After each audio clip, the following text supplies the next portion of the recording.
L'univers est l'explosion combinée du temps et de l'espace qui produisit l'existence. L'univers est l'explosion combinée du temps et de l'espace qui produisit l'existence.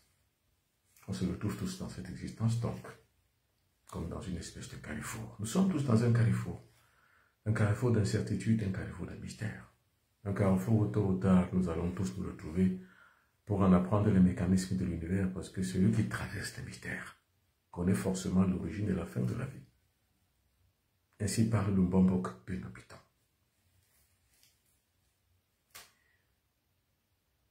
L'univers est l'explosion combinée du temps et de l'espace qui produisit l'existence. C'est dans cette existence qu'on se retrouve tous comme dans une espèce de carrefour. Carrefour d'incertitude, carrefour des mystères. Carrefour où tôt ou tard nous allons tous nous retrouver comme cet après-midi. Nous nous sommes retrouvés dans ce carrefour des mystères, carrefour d'incertitude, pour en apprendre les mécanismes de la connaissance. Parce que celui qui n'a pas la connaissance n'est pas libre. La liberté passe par la connaissance, par le pouvoir. Celui qui a accès au pouvoir atteint la liberté. Celui qui a atteint le pouvoir a la connaissance. Celui qui a atteint la liberté a le pouvoir et la connaissance.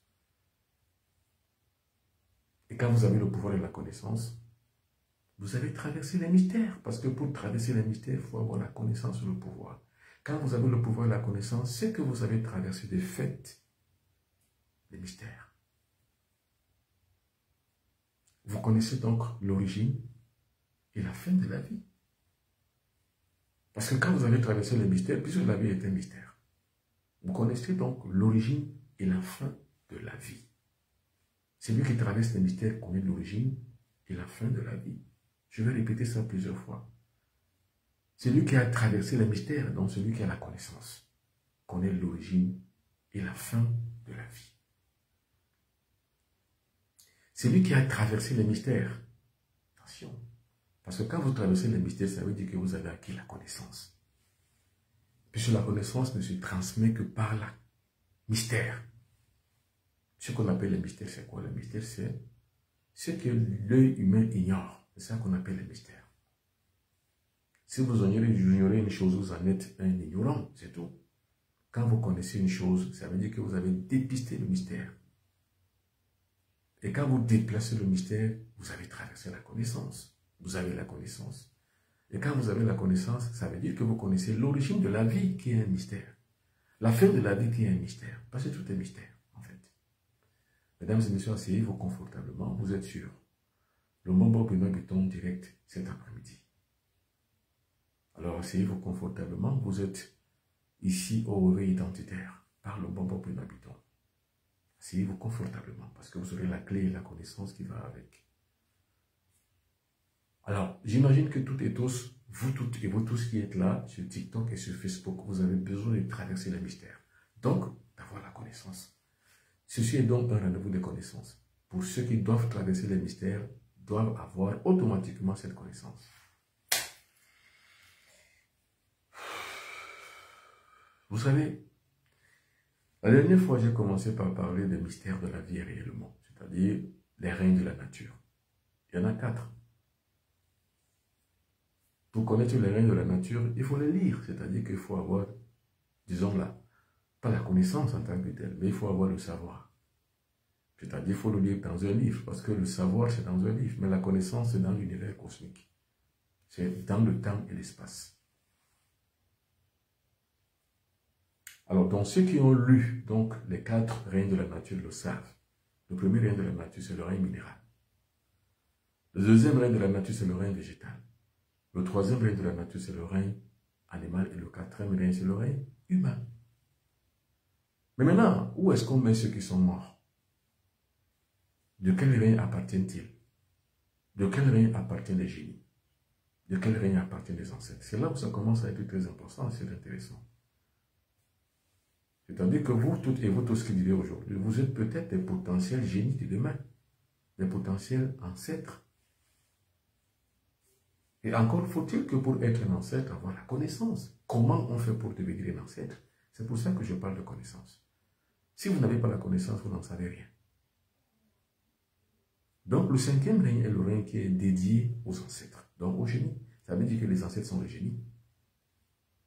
Donc, il faut entrer en contact avec les ancêtres pour mieux savoir ce que c'est que les ancêtres. Envoyez les cœurs. Vous savez, quand vous regardez une telle émission, vous devez toujours envoyer les cœurs pour ne en perdre aucune miette. Envoyez les cœurs pour que la connexion soit bonne, sinon ça va bugger. Quand ça bug, vous n'avez plus toute la quintessence de ce que je dis. Donc, votre intérêt, c'est qu'il n'y en ait aucune miette qui se perde de vue, que vous n'ayez connu, que vous n'ayez pris, que vous n'ayez vu, que vous n'ayez entendu, que vous n'ayez compris.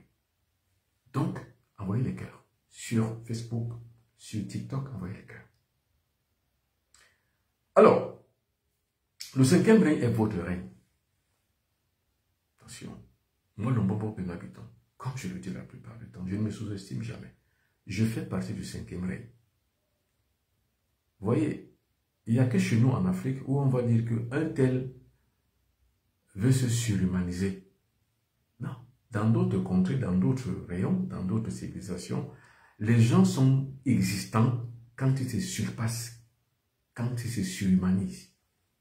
C'est ce qui se passe dans les civilisations occidentales, les civilisations orientales aujourd'hui. Où on commence à apprendre à un enfant qu'il est un génie.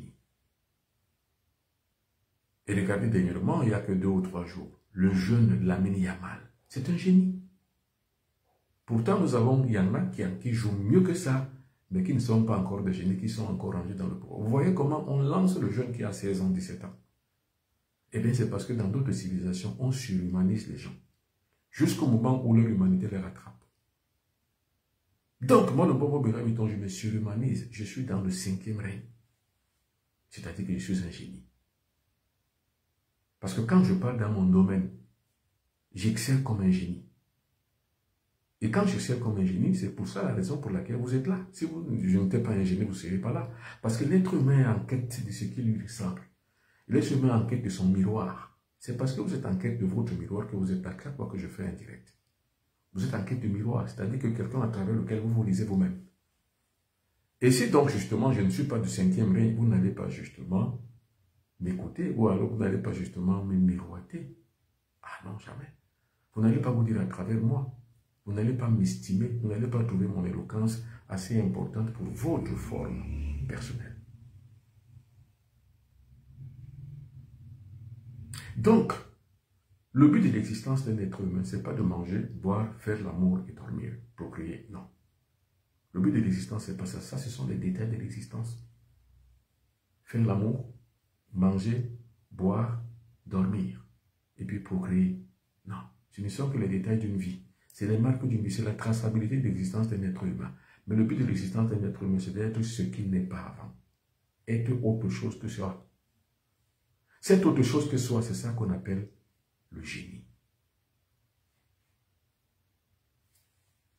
Alors moi, personne ne peut me contester une intelligence du génie. Personne. Alors, il n'y a que chez nous qu'on va dire que, oh, Benabiton le dit, il capitalise sur son égotisme, sur sa personnalité, il fait son culte de la personnalité, il fait son one-man show. Non.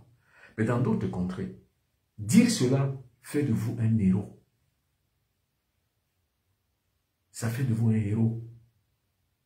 Donc, moi, je suis le héros de la philosophie que j'ai mise en place, c'est-à-dire celle à travers laquelle je parle au peuple et qui m'écoute. Envoyez les cœurs. TikTok, les cœurs. Envoyez les cœurs.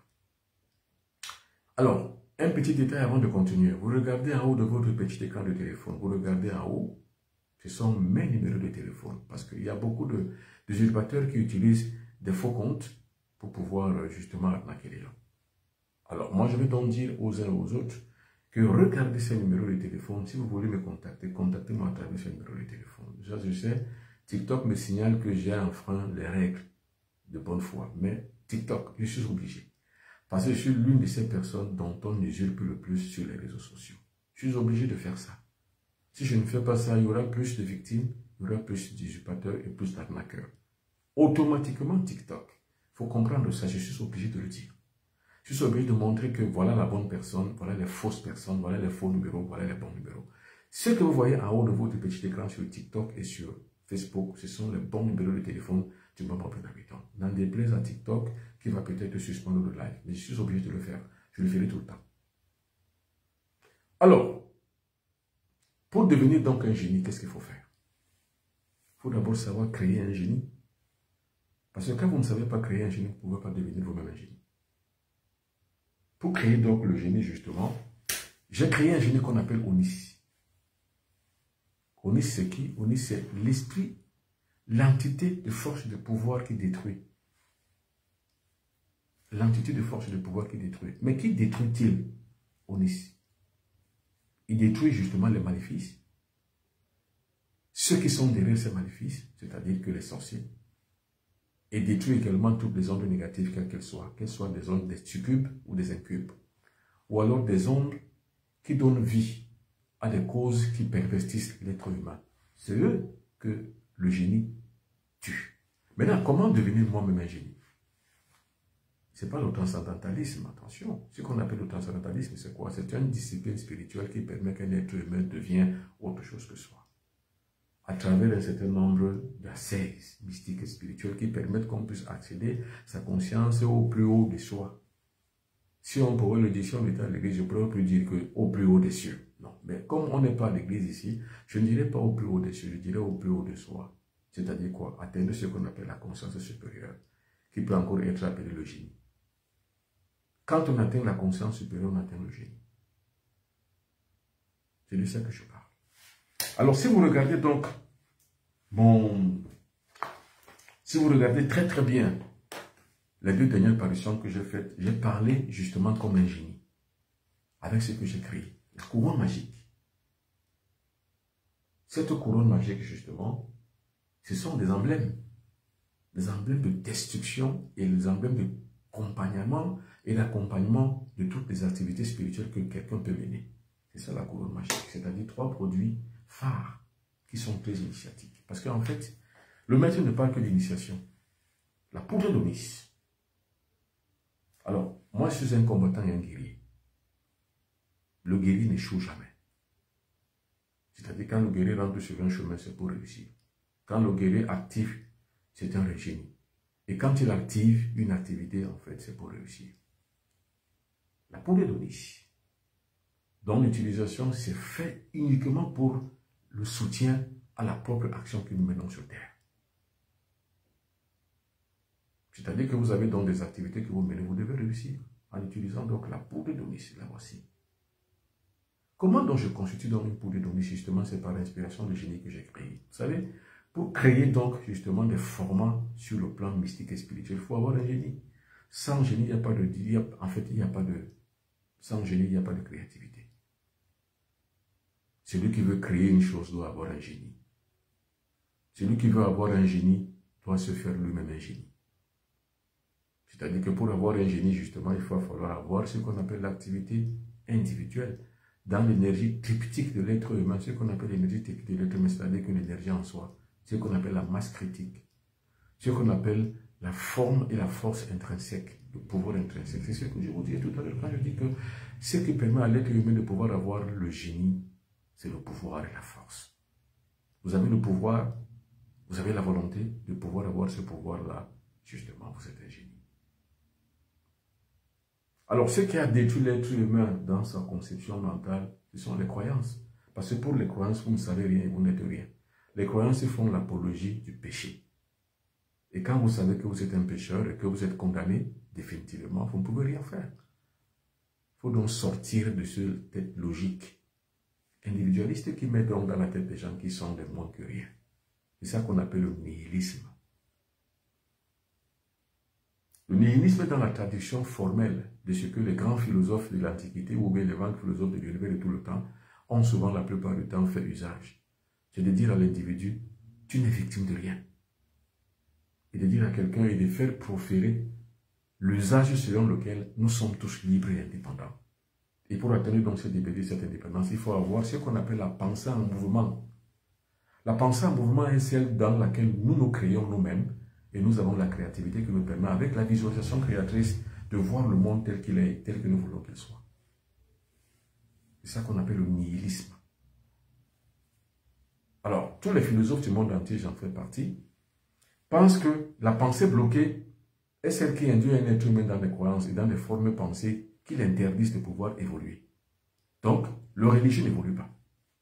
Par contre, le mystique, C'est lui qui a appris par la philosophie de soi, ce qu'on appelle le nihilisme, lui permet de pouvoir accéder non seulement sa conscience, mais également son pouvoir et sa force dans l'essentiel.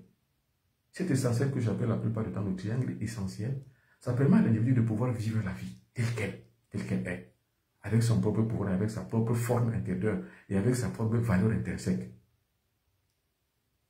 Et bien c'est pour ça que je parle donc du pouvoir du génie.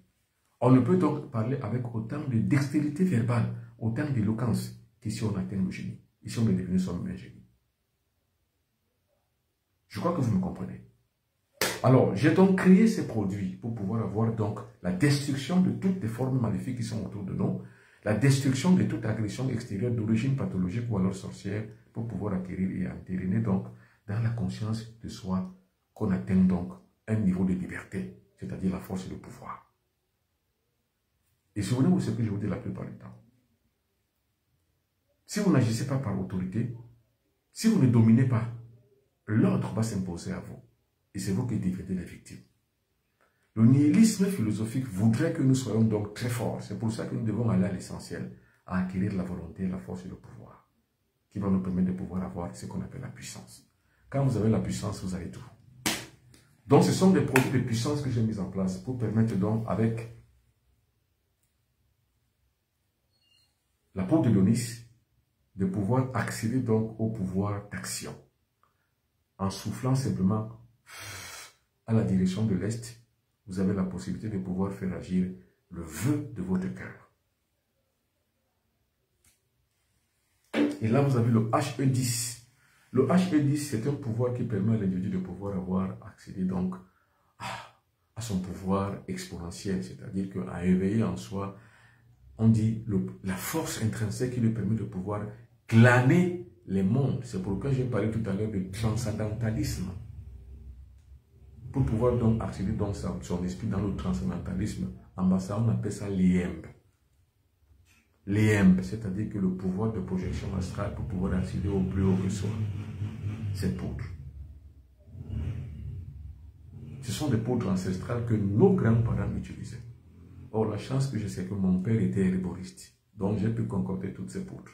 J'ai pu concocter tout le pouvoir et toute la force et la manipulation des racines et des végétaux pour permettre d'avoir donc la chance de pouvoir créer, donc, par le génie que j'ai créé à moi, des sortes de forces et de pouvoirs de l'univers qui me permettent de pouvoir agir. Donc, tout ça est lié à l'action. Quand vous avez l'action, vous devez avoir le support.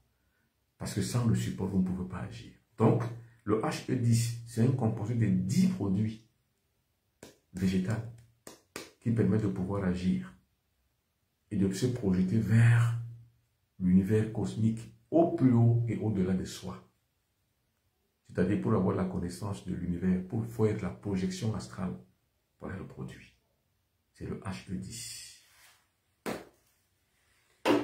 Et en combinaison avec la querelle, attention, ce sont ces 3 produits qu'on appelle la couronne magique. En combinaison avec la querelle, vous avez la possibilité de pouvoir vous défaire de tout. La malchance, le chocarito, le renvoi des forces maléfiques vers là où il vient. Parce que si vous êtes bloqué, vous ne pouvez rien faire. La plupart d'entre vous sont des gens qui ont de bonnes volontés, qui ont de grandes ambitions, qui ont de grands projets, mais qui n'arrivent pas à décoller. Et pourquoi vous ne décollez pas? Justement parce que vous avez des blocages. Comment on sait défaire des blocages? Comment agir? Comment accéder à l'univers cosmique pour pouvoir atteindre le génie? Parler avec le génie. La couronne magique, mesdames et messieurs. Vous savez, si vous n'avez pas la couronne magique et que vous n'avez pas la connaissance templière qui vous permet de pouvoir exister, vous allez échouer avant même que vous ne commenciez une activité. Vous savez, c'est ça qu'on appelle l'échec. L'échec, c'est quoi? L'échec, c'est pas qu'on a essayé et on n'a pas peur, non. L'échec, c'est qu'on n'a pas eu les armes nécessaires pour réussir. C'est ça qu'on appelle l'échec. Vous savez, une activité, l'échec, c'est quoi? L'échec, c'est une épreuve. C'est une épreuve qu'on peut éviter. C'est une épreuve qu'on peut surmonter. C'est une épreuve qu'on peut réussir. Mais souvent, quand on ne réussit pas un échec, l'échec ne devient pas un échec parce qu'on n'a pas pu travailler. Non, l'échec devient un échec parce qu'en fait, c'est bloqué. C'est un blocage. Alors, pour contourner donc l'effet de blocage, en fait, c'est qu'on peut toujours réussir dans l'échec. C'est que l'échec est fait pour être évité, pour être contourné, pour être relevé. C'est tout. Mais quand l'échec devient un blocage, on n'avance pas. c'est parce qu'on n'a pas les armes nécessaires pour combattre. Donc, ceux qui rentrent dans la vie active, il faut avoir les armes. Et moi, je dis la plupart du temps, la solution ne vient pas de Dieu. Parce que Dieu est mort. Dieu n'existe plus. Ce n'est plus l'ère de Dieu aujourd'hui. Dieu est mort depuis. Aujourd'hui, c'est le pouvoir qui agit.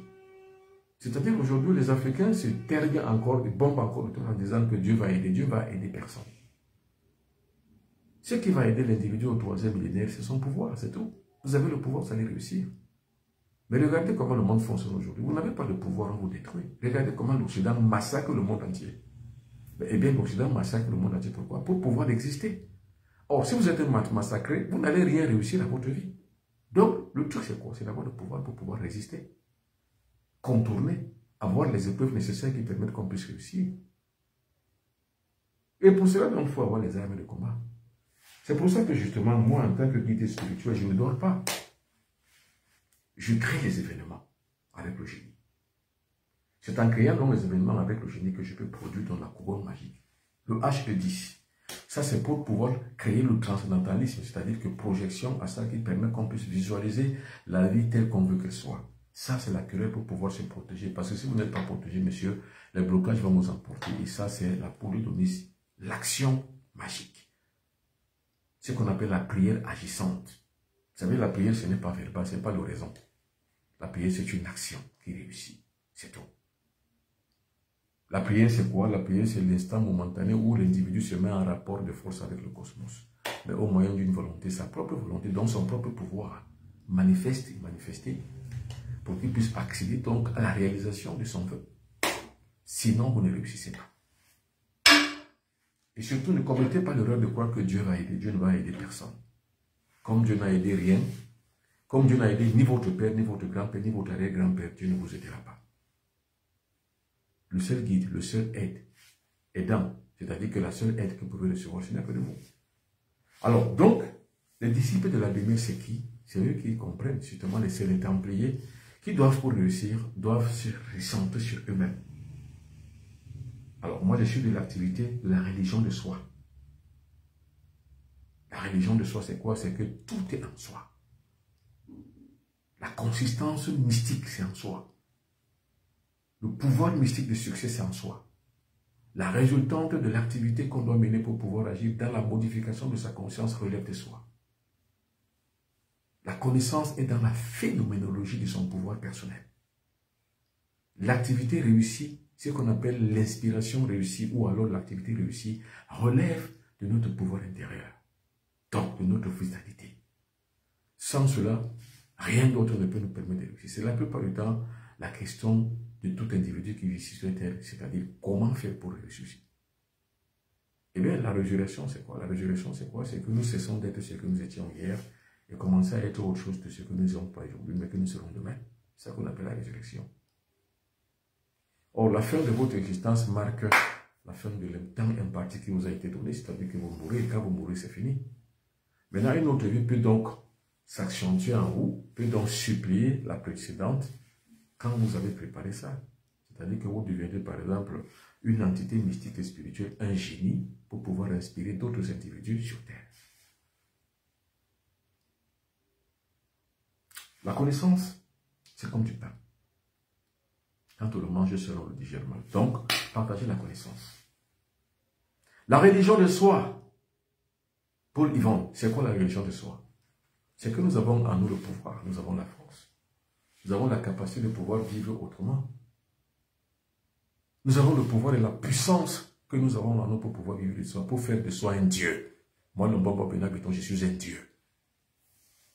Attention, quand je dis je suis un Dieu, ne m'égalez pas au Dieu dans lequel on vous a plongé dans la conscience et dans l'inconscience depuis la nuit des temps. Non. Parce que sinon, vous allez dire que le Mbamba Benabiton croit qu'il est un Dieu, il croit qu'il dépasse Dieu. Non. Quand je suis un Dieu. C'est de la religion de l'intérieur. C'est ça qui fait de moi un Dieu.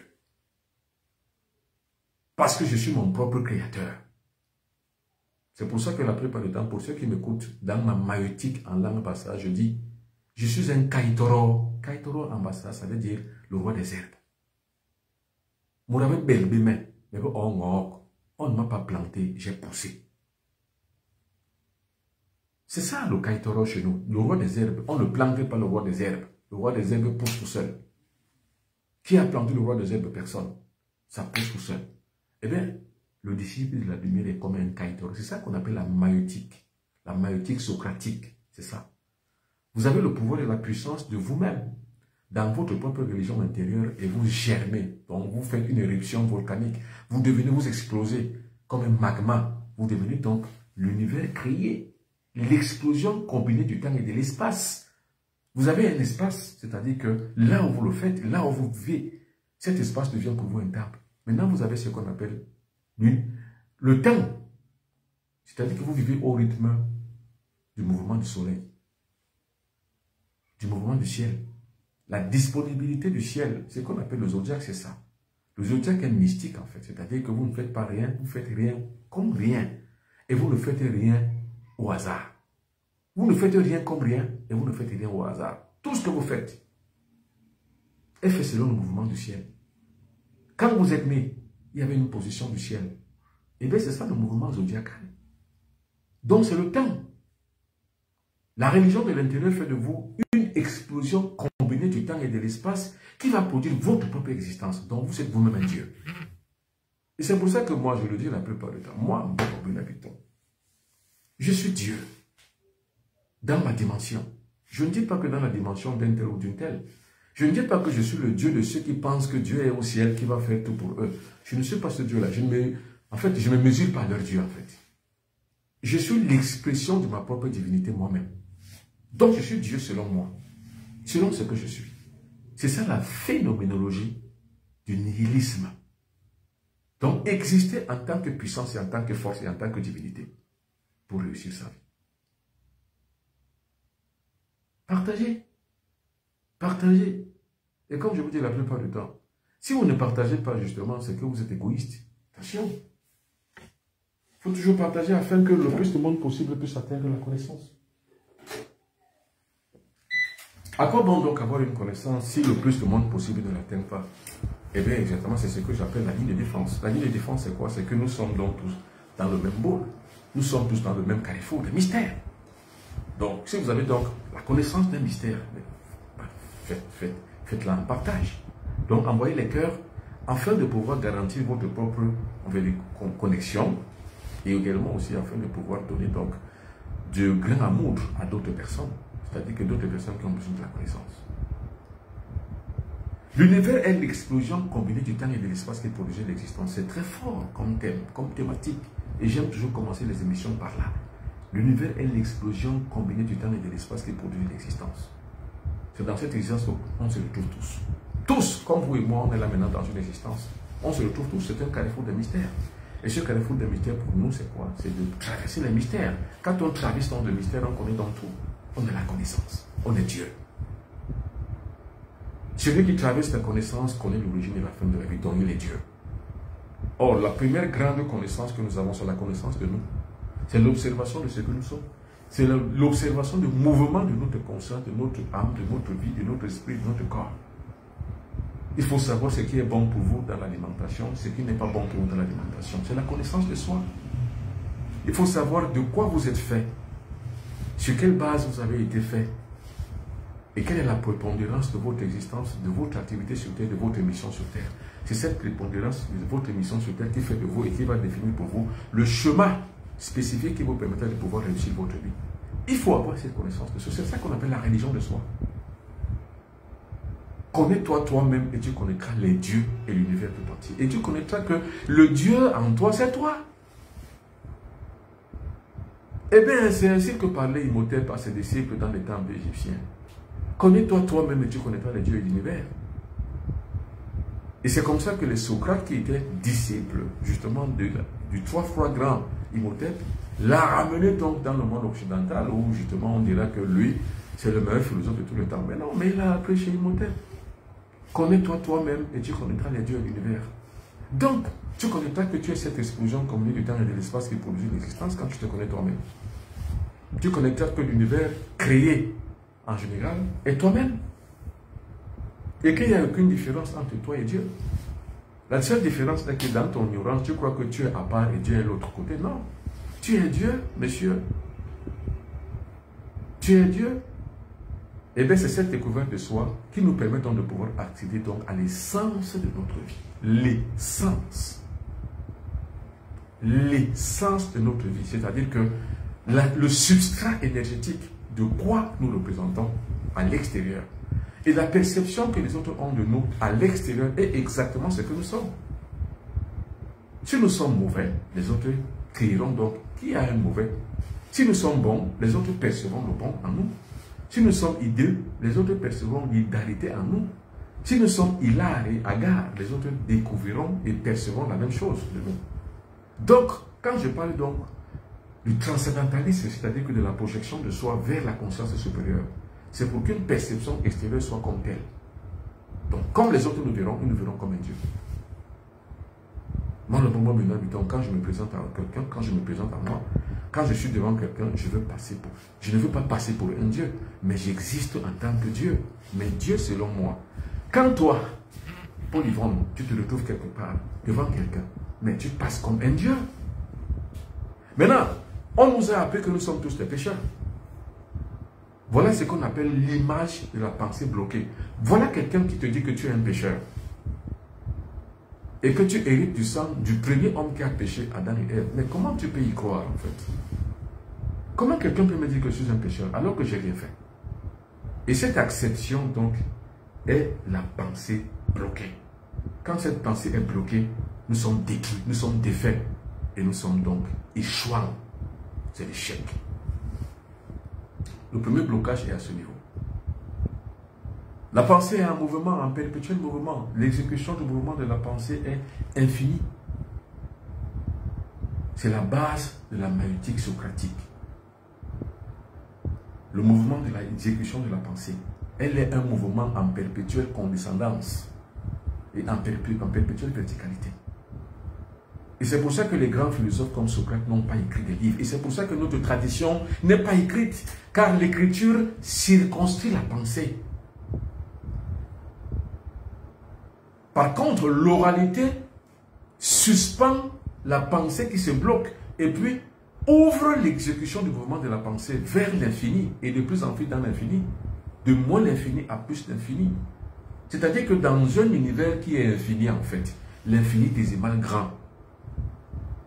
C'est pour ça que notre tradition, elle est orale. On transmet, non pas en fonction de ce qui est écrit, mais en fonction de ce qu'on ressent. C'est ça qu'on appelle la maïeutique socratique.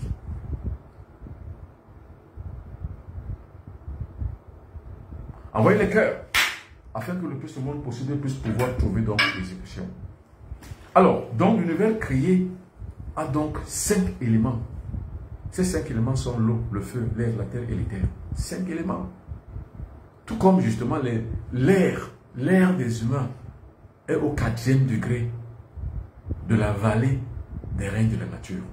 Maintenant, le 5e degré, c'est l'éther, c'est-à-dire que c'est ceux qui ont atteint donc cette essence divine, cette conscience supérieure. C'est eux qui sont donc les génies.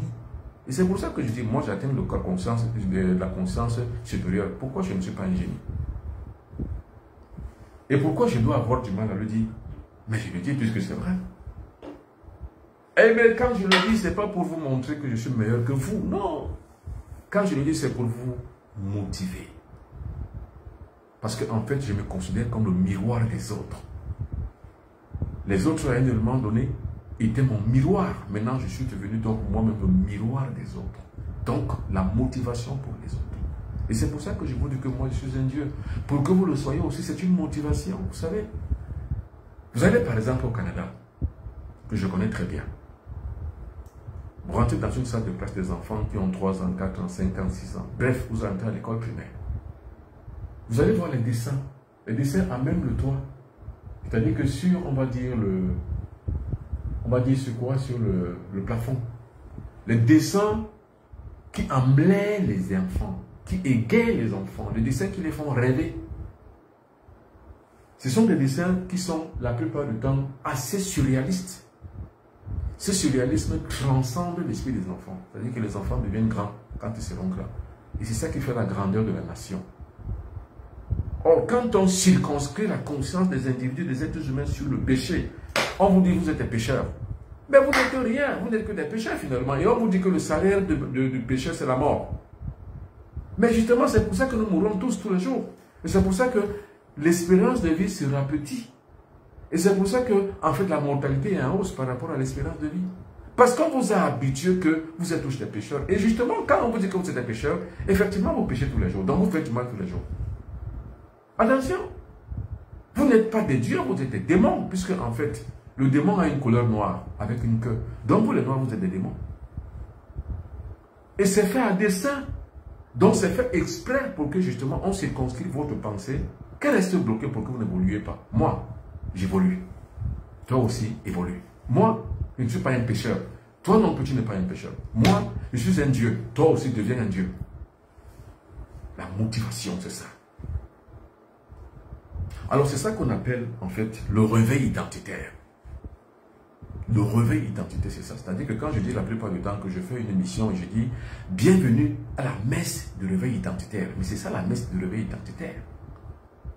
Vous n'êtes pas des pécheurs. Alors si quelqu'un te dit quelque part que tu es un pécheur, dis-lui que non, je ne suis pas un pécheur. Non, moi, je le dis. Je ne suis pas un pécheur. Je suis un saint homme. Parce que l'inverse du pécheur, l'antithèse du pécheur, c'est le saint. Mais moi, si je ne suis donc pas un pécheur, qui suis-je? Je suis un saint.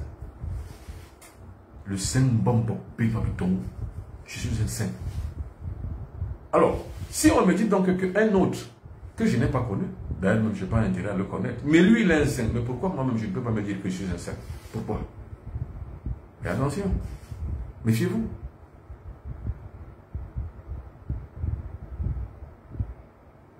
Alors, donc Paul Yvonne qui dit, si nous sommes à l'image et à la ressemblance de Dieu, pourquoi ne pas croire que nous sommes de Dieu? Ah, j'aime bien ça. J'aime bien ça. Je le sais. Donc, la réalité substantielle de ce qu'on pourrait appeler la connaissance de soi, la résurrection de soi, la réalisation de soi, arriver donc à la connaissance de soi, donc le livre court à pouvoir accéder à la connaissance et à la conscience. La conscience supérieure, celle qui permet à l'individu de pouvoir vivre une vie ascétique. La vie ascétique, c'est quoi? C'est qu'on puisse entrer dans la conscience supérieure et que l'on dise la plupart du temps, oui, je suis. Ce que je suis me permet d'être ce que je suis. Ce que je ne suis pas me permet pas d'être ce que je suis. Mais si je suis quelqu'un et que je dois être celui qui doit être, je dois exister en tant que ce que je suis. C'est tout. La connaissance de soi, c'est quoi? C'est la réactivité que nous avons vis-à-vis de ce que nous avons, vis-à-vis de ce que nous savons, vis-à-vis de ce que nous vivons, vis-à-vis de tout.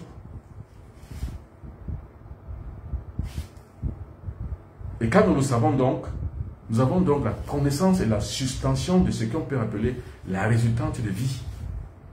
Et quand nous avons donc la résultante de vie, nous sommes donc des êtres qui sont de lumière. Et nous accédons donc à la lumière. C'est un peu ça.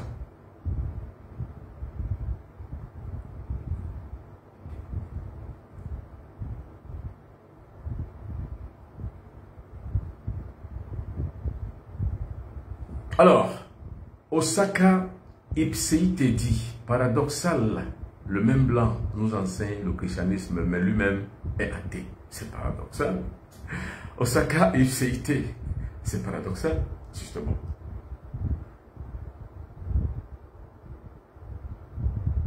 C'est paradoxal.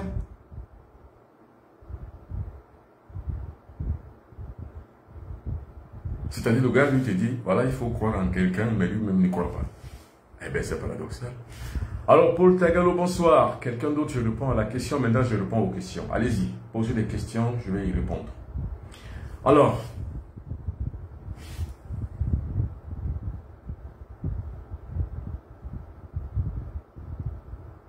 quelqu'un d'autre me pose la question. La croyance en Dieu limite la pensée, bien sûr.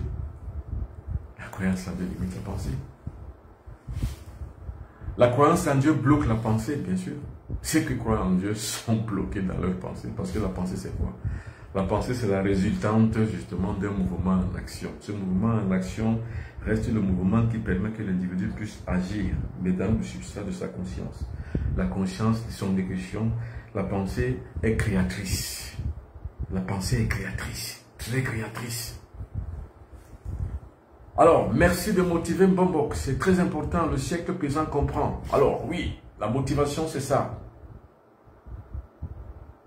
Alors, quelqu'un d'autre me pose la question, les 7 éléments, je dirais, oui, il y a 5 éléments.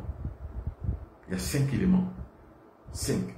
L'eau, le feu, l'air, la terre et l'éther. 5 éléments. C'est ça qui constitue ce que nous appelons en général le pentagramme sacré. On trace le pentagramme comme ça. Et en traçant dans le pentagramme comme ça, on a la possibilité de pouvoir agir sur le monde. C'est pour ça que la connaissance est bonne. Vous voulez quelque chose, avoir quelque chose. Une fois que vous avez quelque chose à avoir, directement, vous l'avez. Vous l'avez.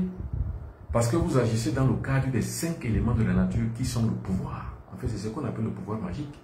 Parce que la magie s'exécute entre les dons, dans le pouvoir et la force des 5 éléments de la nature. Les génies de l'eau, les génies du feu, les génies de l'air, les génies de la terre, les génies de l'éther. Donc, c'est en fonction donc, de ces 5 éléments justement qu'on agit. Maintenant, on perçoit ce qu'on appelle le substrat de l'énergie au-delà du réel et au-delà de la matière. C'est cette perception qu'on appelle la vision. Donc, quand on perçoit la vérité et la réalité, ou alors, disons que on perçoit les choses telles qu'elles devraient être, cette perception-là, c'est elle qu'on appelle la visibilité, donc la vision. Cette vision peut encore également être transmise à la voyance. Et la voyance, c'est quoi? C'est l'utilisation justement d'un substrat énergétique, donc d'un support pour pouvoir voir des choses. Et c'est pour ça que pour ceux qui ont regardé également aussi les publications que j'ai faites, j'ai donc parlé de Phobos. On appelle ça en bas Phobos. Ça, c'est un élément de voyance. Vous savez, quand vous faites quelque chose, vous ne pouvez rien faire quand vous n'avez pas la voyance. Si vous voulez faire une activité, rencontrer quelqu'un, vous pouvez par exemple aller rencontrer, je ne sais pas, une dame, un monsieur, pour une activité, quelqu'un, vous avez une activité à faire, vous avez donc, par exemple, vouloir avoir un partenaire ou une partenaire dans cette activité, vous allez voir quelqu'un sans avoir la visibilité de ce qui peut arriver dans 1 an, dans 2 ans, si c'est une bonne ou très mauvaise personne, vous avez donc ce qu'on appelle le risque d'échec. Chez nous, ambassade du Cameroun, c'est ce qu'on appelle le Phobos, c'est ça. C'est un moyen de voyance. C'est-à-dire que je veux réaliser une chose. Je veux voyager par exemple. Je vais aller par exemple à Yaoundé demain matin. Ou alors après demain matin. Ou je vais à Kinshasa. Ou je vais à Cotonou demain matin. Il faut que je sache quelle sera donc ma route. Ça donc c'est le Phobos. Celui qui est au-dessus, ça c'est un support. C'est juste un support. Voilà le Phobos. Le Phobos permet de savoir s'il faut que je voyage ou s'il faut que je ne voyage pas. Vous savez, ce sont là les éléments clés de notre tradition. Mais quand l'homme blanc est arrivé, il a dit, oh non, tout ça, ce sont des charlatanismes, tout ça, c'est le mal, tout ça, ce sont des idoles. Par contre, il nous a amené la croix, qui est une vraie idole, et il nous a amené également aussi les saints. Vous allez voir les gens, les Africains, qui vont se mettre à genoux devant une statuette, qui sont en train de prier. Vous priez quoi? Par contre, toutes les valeurs clés de votre tradition que vous avez tout jeté. Parce que la pensée est bloquée. Eh bien, moi, je réveille toutes ces choses. Je réveille la conscience en réveillant les objets de culte qui ont fait la part belle de notre existence sur Terre. Le Phobos, c'est ça. Le voici, cette boule ronde, en forme aurique. Vous savez que l'œuf est la consistance même de l'univers. L'œuf, c'est la consistance de l'univers. L'œuf est fabriqué comme l'univers en fait. Là en bas, c'est juste le support. Je me suis fait fabriquer ce support. Mais là, c'est le Phobos qui permet d'avoir donc la voyance. Pouvoir sonder son avenir. Pouvoir voir au-delà de la matière. Poser la question. On peut encore appeler ça en bas ça le Ngambi. Le Ngambi c'est quoi? Le Ngambi c'est justement un support de divination. Quand vous êtes devant, vous devinez des choses. Même quand quelqu'un veut faire une chose et qu'il s'accorde à vous, vous devez lui dire faites ou ne faites pas. Vous rencontrez quelqu'un, la possibilité de savoir si c'est une bonne personne ou non, vous interrogez, c'est en même temps un oracle. Parce que vous parlez et puis vous avez la réponse. Parfois vous parlez aujourd'hui, mais la réponse vient demain tard. Et bien c'est ça qu'on appelle la mancie, la géomancie. C'est-à-dire que l'utilisation des éléments de la terre pour faire la voyance. La géomancie. C'est quoi la géomancie? La géomancie, c'est une technique. C'est la physique quantique, en fait. Il y a des calculs qui sont auriques. C'est-à-dire que les calculs qui sont liés à cette forme d'œuf qui permettent que, en posant donc des questions, vous avez donc, par l'inhibition du pouvoir et la force de la nature et d'inspiration des génies, vous avez la réponse à la question que vous avez posée. C'est ça qu'on appelle la physique quantique. C'est ce qui nous permet de pouvoir sonder le physique de toute chose, la matière de toute chose, dans son génome, surtout dans sa molle. C'est la physique quantique.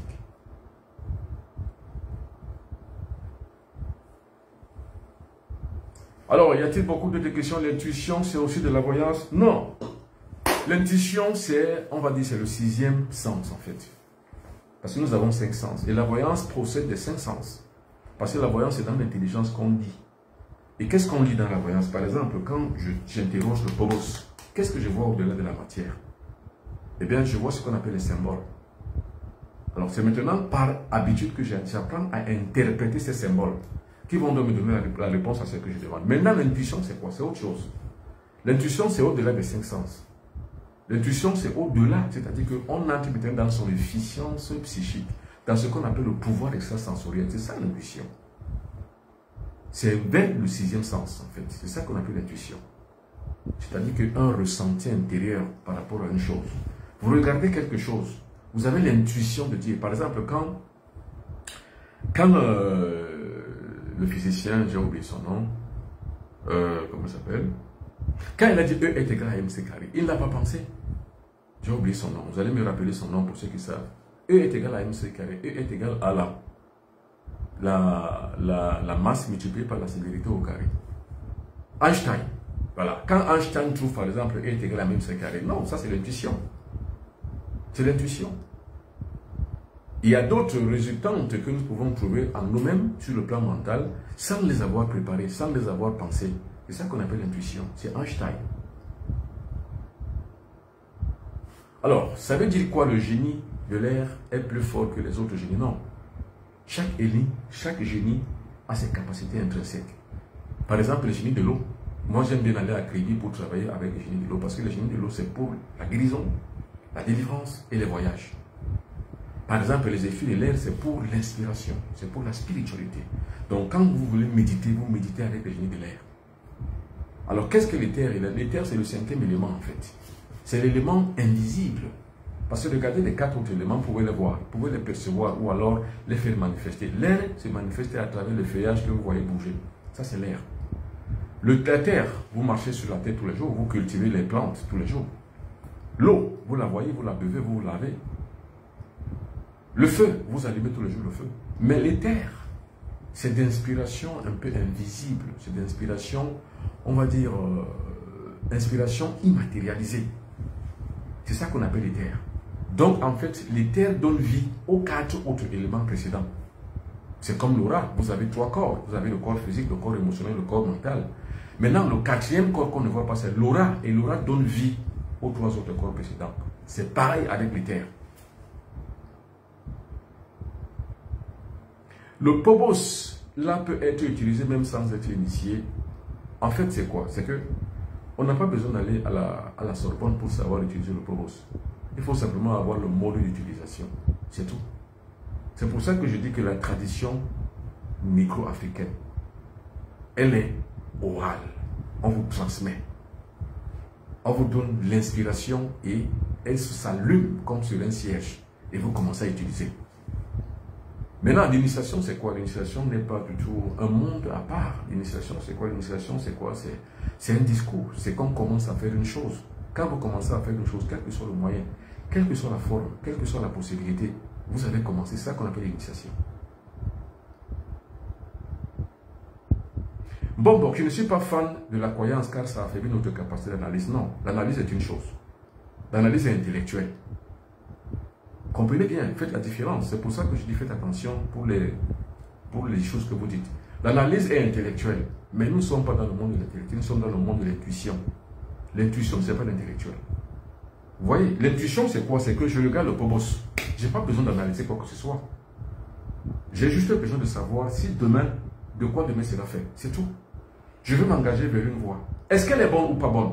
Ce n'est pas la capacité d'analyse qu'il faut.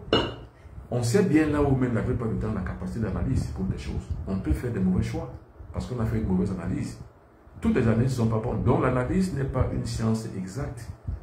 L'analyse est une science, on va dire, qui est liée à l'intention du moment, à l'émotion du moment, à la passion du moment, c'est tout. Mais l'analyse n'est pas la finitude, non. L'analyse qu'on peut faire, elle est intellectualisée, c'est tout.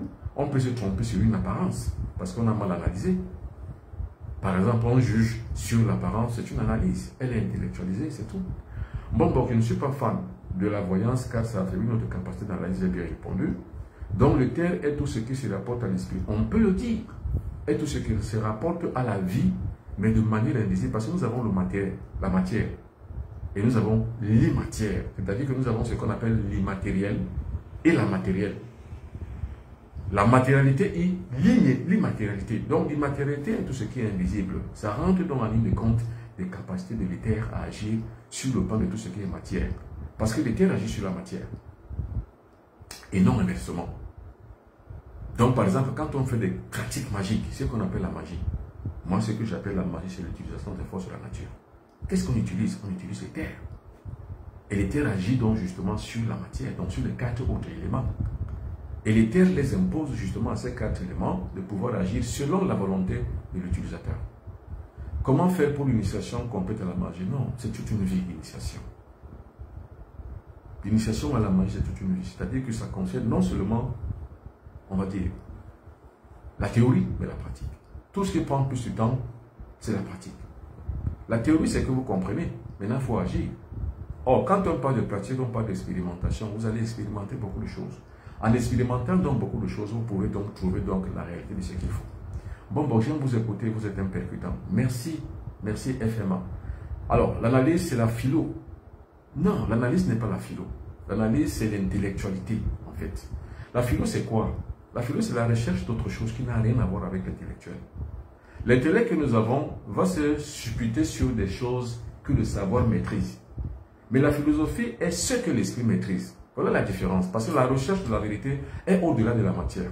Donc, dans le concept même de la conscience supérieure. C'est ça qu'on appelle la philosophie. Et c'est pour ça que justement, j'ai l'intime conviction que je sais que ceux qui veulent faire et parvenir véritablement à la science spirituelle, ceux qui veulent s'initier spirituellement parlant, vous devez avoir beaucoup de lectures sur le plan philosophique. Donc, ayez des notions philosophiques. Moi, la chance que j'ai, c'est que dans mon cursus scolaire, donc dans mon cursus académique, ce que je fais, c'est la philosophie en fait. C'est que je suis diplômé de philosophie. Donc, ça me permet de pouvoir avoir une aisance dans les analyses. Et c'est pour ça la raison pour laquelle on dit que je suis percutant. Mais bien sûr, parce qu'en fait, j'ai une base philosophique dans mon académie. Une base philosophique même dans ma culture personnelle, ma culture académique. Et l'académie que j'ai mise en place, Asra Academy, il y a plus de philosophie que j'enseigne et moins justement de théorie mystique. Parce que la philosophie permet d'ouvrir l'esprit. Quand vous avez un esprit ouvert, vous avez la facilité de pouvoir activer votre conscience pour pouvoir accéder aux choses qui sont beaucoup plus finiales. Un peu comme ça. S'il vous plaît, interprétez les rêves. Quels sont les rêves que vous voulez que j'interprète? Bon, allez-y. Bon. Où prend-on les informations liées à la balance? Je n'ai pas bien compris votre question, M. Lazare Bila. Où prend-on les informations liées à la voyance? Bon, peut-être que vous voulez poser la question que comment arrive-t-on aux informations quand on fait la voyance? Comme je l'ai dit, il y a plusieurs types de voyance. Il y a ce qu'on appelle la géomancie. C'est ça qu'on appelle chez les Bassas du Cameroun l'ongami. C'est-à-dire que vous avez justement des inscriptions que vous mettez sur le sol. C'est la géomancie. Alors l'interprétation vient pas de vous, mais ça vient justement, on va dire, je ne sais pas comment on appelle ça, mais c'est une forme d'araignée.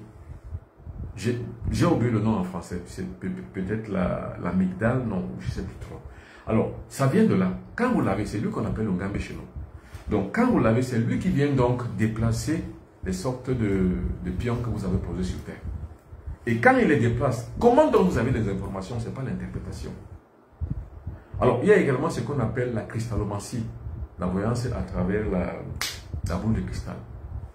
Alors, quand vous observez la boule de cristal et que vous êtes bien concentré, en fait, ce n'est pas la conscience qui voit, qui lit dans la boule de cristal. C'est l'inconscient. Donc, c'est la subconscience. Parce que la subconscience a la réponse à tout. La subconscience, c'est la phase de notre intellect et de notre mental qui a toutes les informations, qui est comme un enregistré, donc qui connaît tout. Donc, vous suspendez votre conscience afin de pouvoir accéder à la subconscience. Et maintenant, à travers la subconscience, vous allez avoir les symboles qui apparaissent sur la boule de cristal. Ce sont ces symboles que vous interprétez. Vous voyez, c'est là où viennent les informations. Maintenant, il y a d'autres moyens de voyance. Par exemple, il y a ce qu'on appelle la catoptromancie. La catoptromancie, c'est quoi? C'est la lecture à travers un miroir magique.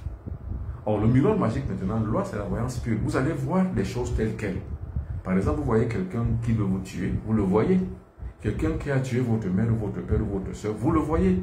Quelqu'un qui cherche à vous nuire, vous le voyez. La maladie que vous avez dans votre corps, vous la voyez à travers la lecture de la catoptromancie. Ce sont donc les différentes formes de lecture mystique liées à la voyance. C'est comme ça qu'on prend des informations. J'espère que je vous ai répondu. Alors, la philosophie n'a pas place en Afrique, tu as raison, Bombok.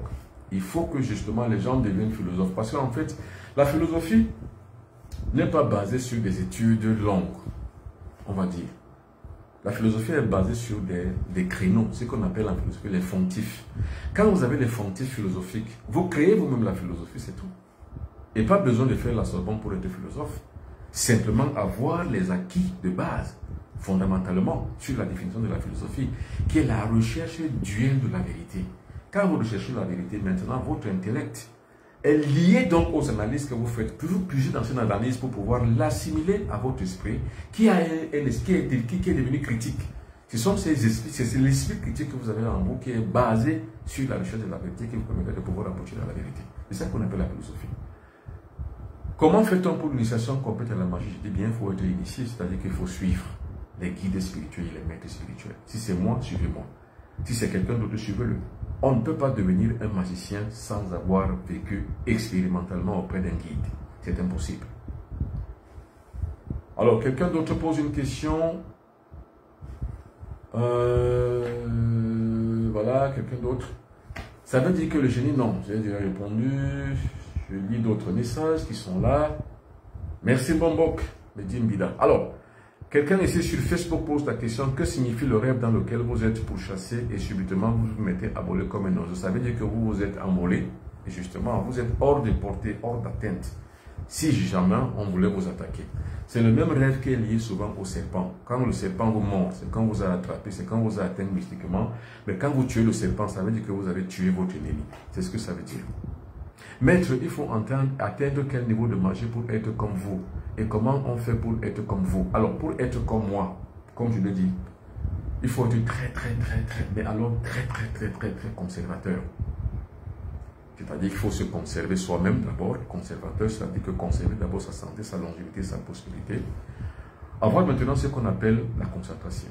Et moi, je suis quelqu'un de très concentré et être travailleur. Et je suis quelqu'un qui travaille beaucoup. Je ne crois pas au succès sans travail. Je crois au succès avec la performance. Donc, être performant. Parce que là, pour moi, la performance est sacrée. C'est-à-dire que ce que vous savez faire, c'est sacré. Et maintenant, pour être comme moi, il faut beaucoup travailler. C'est-à-dire, il faut voyager, il faut faire des recherches, il faut faire tout ce qui est comme connaissance, comme étude. Moi, j'ai tout étudié. J'ai étudié la philosophie, j'ai étudié la science, j'ai étudié les mathématiques. J'ai tout étudié dans ma vie. Parce que quand j'étais à l'école, je suis issu des parents très pauvres. Donc, j'avais pour habitude de pouvoir avoir à surpasser pour que je ne termine pas comme mon père ou ma mère, parce que mon père n'avait rien. Ma mère n'avait rien.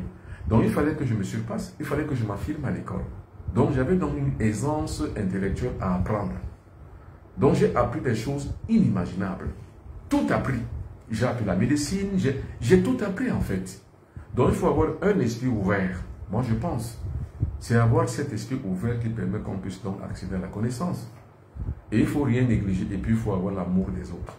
C'est tout. Moi, c'est pas parce que je dis que la croyance est bloquée, ça bloque l'esprit, que je vais détester les religieux. Non. Par contre, même à l'église, de la ville où je suis, de la cité où je suis gravé, où je suis né. Je suis membre du conseil économique et social. Je suis chef de quartier, donc ça me permet de pouvoir aimer tout le monde et de prendre tout le monde comme moi-même. Donc vous voyez, il faut avoir le maximum d'amour pour les autres. Pour être un gars comme moi, il faut maintenant apprendre tout. J'ai appris la musique, j'ai joué à la musique, je joue à la guitare. Bref, j'ai tout appris. Parce que l'intellectuel, c'est qui? L'intellectuel, ce n'est pas celui qui a les diplômes. L'intellectuel, c'est celui qui peut valider ses acquis. L'intellectuel, c'est celui qui peut lier les concepts intellectuels. C'est tout. C'est ça qu'on appelle un intellectuel. Donc, pour moi, je me considère plus comme un intellectuel qui a tout appris et qui connaît tout. Qui a appris la théorie mystique, la pratique magique, la pratique mystique, qui s'est développé mystiquement, qui s'est développé spirituellement. Parce que tout ça fait partie de la construction d'un être humain. Donc, je suis de ce qu'on pourrait appeler aujourd'hui des symboles. Un symbole, justement, qui se fixe et fixe la conscience des autres. Parce que le symbole fixe la conscience sociale. Donc, je me dois donc justement de faire ça. Alors, donc, voilà à peu près. Merci pour vos réponses, Bonbon. Merci. Alors, quelqu'un pose la question, Maître, que pensez-vous aux différentes couches sociales qui aimeraient vraiment bénéficier de vos soins et qui souffrent, ça chauffe vraiment partout, c'est une doléance à genoux. Je dis, écrivez-moi, regardez mes numéros de téléphone qui sont là-haut. Écrivez-moi. Écrivez-moi au 6 77 24 67 86. Ce sont mes numéros WhatsApp. Écrivez-moi. Vous m'écrivez si je peux vous aider, si je peux être l'homme, la personne providentielle qui peut vous apporter un soutien, mais je le ferai. Pourquoi pas? Alors, comment utiliser le Pobos, justement? Il faut déjà l'avoir. Si vous regardez donc justement dans ma page Facebook, vous allez voir le Pobos. Je vais filmer. Parce qu'en fait, c'est quoi? C'est que la connaissance, comme je le dis, c'est comme du pain. Quand on le mange, c'est on le digère mal. Il faut avoir la connaissance, mais il faut savoir la partager. Et maintenant, comme on dit, on ne donne pas de l'or au pourceau. Pour pouvoir avoir le Pobos et bénéficier de son enseignement, il faut déjà le commander, le Pobos. Et quand vous le commandez, vous savez mystiquement, les Africains ont pour ceci des particuliers, ils veulent tout ici et maintenant et gratuitement. Ils veulent tout avoir, mais surtout l'essentiel est que ce soit gratuit. Or, la science, c'est pas ça. La tradition, c'est pas ça. La spiritualité, c'est pas ça. Ce qu'on appelle la spiritualité, c'est un acquis. Et dites-moi un acquis qu'on peut avoir sans effort. Il n'y en a pas. Il n'y a qu'en Afrique qu'on y croit. Vous ne pouvez rien recevoir dans ce monde sans effort. Pourquoi est-ce que Dieu marche en Afrique? Dieu marche en Afrique parce que les gens ont besoin de facilité. Parce que Dieu promet tout. Il va tout faire. Il va tout aider. Il va aider en tout. Il peut tout. Il va me sauver. Il va m'aider. Jésus est mort pour me sauver. Les Africains aiment ça. Mais ailleurs, ça ne marche pas. Demandez aux gens qui vivent en Occident. Ça ne marche pas. Les gens n'y croient pas. Qu'est-ce qui marche? Ce qui marche, c'est la performance. Il faut travailler. Qu'est-ce qui marche? C'est le sacrifice. Il faut avoir un sacrifice, un sens du sacrifice. Le sacrifice de soi, le sacrifice collectif et le sacrifice qu'il faut. Il ne faut pas sacrifier les animaux. Il ne faut pas sacrifier d'autres êtres humains. Il faut se sacrifier soi-même. C'est ça qu'on appelle la performance. C'est ça qui permet qu'on peut devenir un vrai mystique. Et bien c'est ça. Alors, je rêve trop de serpents tout le temps. Ils ne me font pas de mal. Alors, si vous respirez des serpents tout le temps, c'est que vous vivez au milieu des ennemis. Mais qui ne vous ont pas encore fait du mal. Est-il normal de faire confiance aux dieux étrangers? Non. Il faut faire confiance en personne, il n'y a rien. C'est pour ça que je parle justement du nihilisme. C'est-à-dire que vous recentrez votre vie sur des principes qui impliquent votre propre force intérieure. C'est-à-dire que la force ne viendra plus de Dieu au 3e millénaire pour les Africains. Le sauvetage ne viendra plus de Jésus, ni de je ne sais encore quel autre sauveur. Le sauvetage ne viendra pas de Dieu. La santé, la longévité, la prospérité ne viendront pas de Dieu. Ça viendra de votre propre performance. Ça ne viendra pas d'un portefeuille magique. Ça n'existe pas. Ça ne viendra pas de la magie, de la sorcellerie. Vous allez vendre votre père, votre mère, votre soeur pour pouvoir avoir des moyens, avoir la prospérité. Non. Ça viendra de la performance que vous aurez créée. C'est ça qu'on appelle le mystique. C'est quelqu'un qui travaille pour exister. Donc, ceux qui viennent de l'étranger, comme on dit, à bon mentir qui vient de loin. Ce qui vient de l'étranger, justement, ça n'a rien à voir d'autre que de vous pervertir votre conscience et de bloquer votre pensée. C'est tout. Et c'est ce que je dis ce soir. Je suis attiré par des choses spirituelles. Est-ce que la force d'être attiré par cela est une...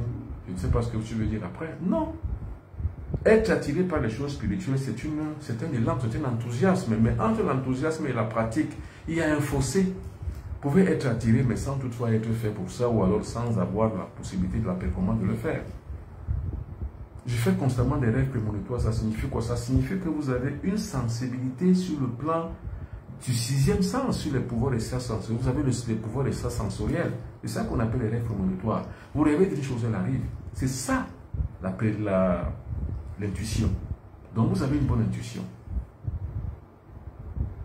Alors, trop de cafards chez moi. Oui, trop de cafards chez vous, ça veut dire que vous vivez dans un milieu insalubre. C'est ça chez vous. Ce n'est pas forcément qu'il y a une force maléfique chez vous. C'est sale chez vous. Moi, je pense qu'un milieu insalubre attire les moustiques, les mouches et les cafards.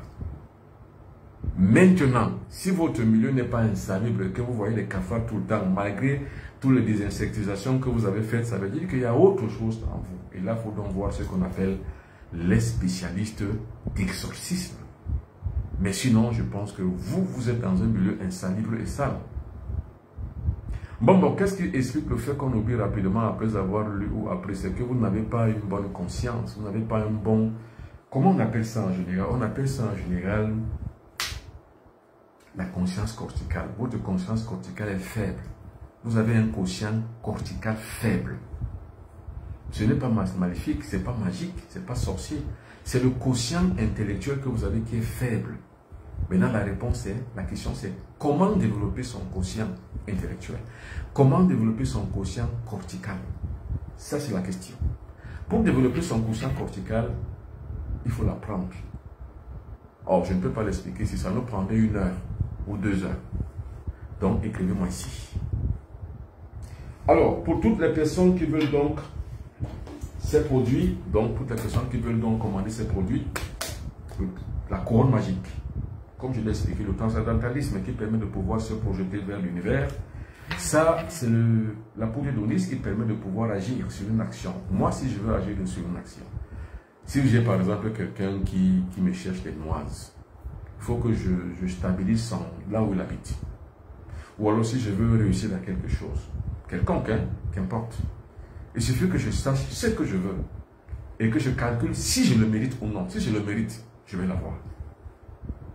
Attention, je dis bien, en utilisant le principe magique, je dis bien, c'est pas que vous ne faites rien. Par exemple, les élèves qui vont fréquenter ou bien qui vont faire des examens, ne pensez pas que vous pouvez ne pas apprendre. Et vous voyez quelqu'un comme moi qui connaît comment ça se passe, je vous aide à réussir. Non. On a d'abord la performance. C'est quand vous avez la performance maintenant que ça peut agir sur vous. Ça veut dire que si moi j'ai besoin de quelque chose, quelle qu'elle soit, une voiture, une maison, n'importe quoi, l'argent, tout ce que je veux, je dois calculer si je le mérite d'abord. Dans mon analyse personnelle, analyse intellectuelle alors dans ce cas-là, est-ce que je le mérite bien? Est-ce que j'ai la performance pour? Est-ce que c'est possible que je puisse l'avoir? Est-ce que c'est nécessaire pour moi? Je vais l'avoir. Ça, je dois l'avoir parce qu'il faut que je l'aie. Or, pour avoir une chose comme telle, il faut que vous ayez 3 choses. La patience, l'amour pour les autres et la confiance en soi. J'ai confiance en moi, donc j'ai ma performance, j'ai la patience. Et ce que je veux faire, c'est l'amour pour les autres. Il faut que je me pose 3 thématiques. Est-ce que ce que je veux, est-ce faisable? Par exemple, moi, je ne peux pas prétendre jouer comme Ronaldo. Ce n'est pas faisable. Je ne peux pas demander ça dans mon vœu magique. Je ne peux pas demander à jouer comme Ronaldo, ou bien jouer comme Messi, ou jouer comme Samuel Eto'o-Fils. Non, ou jouer comme Didier Drogba. Je ne peux pas. Parce que ce n'est pas mon chemin. Donc, je ne dois pas demander ça. Donc, il me faut donc, 1, la faisabilité. 2, est-ce que ce que je demande est viable? Vous savez ce qu'on appelle la viabilité. Est-ce que c'est bon donc pour toutes et pour tous? Si c'est bon pour toutes et pour tous, donc c'est viable. C'est pour une utilité publique et commune, donc c'est viable. Maintenant, en 3, je me pose la question, si c'est rentable, qu'est-ce que cela va apporter dans un avenir à court terme, à moyen terme et à long terme. Qu'est-ce que ça va apporter? Si tout ça est réuni, que je trouve que c'est mieux, c'est bien fait, c'est bien pensé, c'est bien juste, eh bien là, je vais utiliser la poudre magique, donc la poudre d'Onis. Attention, pas comme la poudre d'un sorcier qui veut réussir à tout prix. Non, pour celui qui a tout calculé et qui sait que c'est une utilité publique, c'est bon pour moi, c'est bon pour les autres, c'est faisable, ça ne nuit pas à la loi cosmique. Attention, parce qu'il ne faut rien faire qui ne va vous attirer un karma. Attention, il ne faut pas tuer quelqu'un. Il ne faut pas tuer un animal. Il ne faut pas sacrifier des végétaux. Vous prenez des plantes, vous les enfoncez sous terre. Vous pensez que vous faites bien, vous ne faites pas bien. Vous n'allez pas faire des sacrifices. Par exemple, les gens qui vont dans mon pays, il y a des gens qui vont tous les week-ends dans leur village faire des sacrifices sur l'écran. Non. Moi je dis non, ce n'est pas des bonnes pratiques. Attention. Non, non monsieur, on appelle ça la nécromancie et la nécromancie salit votre corps. Quand vous êtes sali dans votre corps, ça suit votre descendance. Donc vos enfants vont donc bénéficier et hériter de ce karma que vous avez créé. C'est pour ça qu'il faut se poser de bonnes questions. Toute action magique est précédée d'une bonne analyse.